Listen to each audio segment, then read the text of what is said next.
નમસ્કાર, હું છું સિતાબ કાદરી। અત્યારે આપ જોઈ રહ્યા છો Voice of India news channel.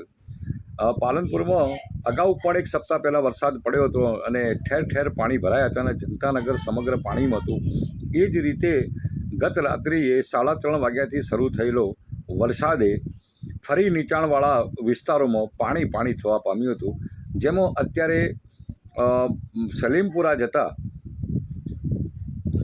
આવેલી સોસાયટી કે જ્યાં મુસ્તાક બાવા અને પ્રમુખ સલીમ મકરાણી જેવા અને અન્ય વ્યવસ્થિત લોકોની આખી એક સોસાયટી છે। કલદાર હોલ તરફ જવાના માર્ગ ઉપર સળંગ આખી સોસાયટીમાં પાણી ગરકાવ થઈ ગઈ છે। સોસાયટીમાં જવું કઈ રીતે અને ત્યાંથી બહાર નીકળવું કઈ રીતે, લોકો ભારે મુશ્કેલીમાંથી અત્યારે ત્યાં સમય કાઢી રહ્યા છે। કોઈ પણ જાતનો પાણીનો નિકાલનો રસ્તો નથી। સ્થાનિક લોકોના કેટલાકનું કહેવાનું હતું કે અહીંયા પાણી નિકાલનો જે રસ્તો છે ત્યાં કેટલાક લોકોએ દબાણ કરી નાખ્યા છે, જેના કારણે વરસાદી પાણી નિકાલની કોઈ જગ્યા ન હોવાથી વરસાદી પાણી ભરાયા છે। લોકોના ઘરોમાં પણ આ પાણી અત્યારે ગયા છે। ખુદ મુસ્તાક બાવા ત્યાં રહે છે અને મુસ્તાક બાવાના ઘરમાં પણ અત્યારે પાણી ભરાયા છે।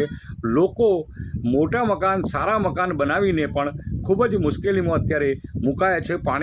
વરસાદી પાણીનો નિકાલ ન હોવાના કારણે તો વોર્ડ નંબર 4ના નગરસેવકો, વહીવટીતંત્ર, સેનિટેશન વિભાગ તાત્કાલિક અસરથી અત્યારે જે પ્રી મોન્સૂન પ્લાનિંગની જે કામગીરી ચાલે છે એ કામગીરી અંતર્ગત અત્યારે આ સોસાયટીના અંદર તાત્કાલિક અસરથી કાર્ય કરવાની જરૂર છે।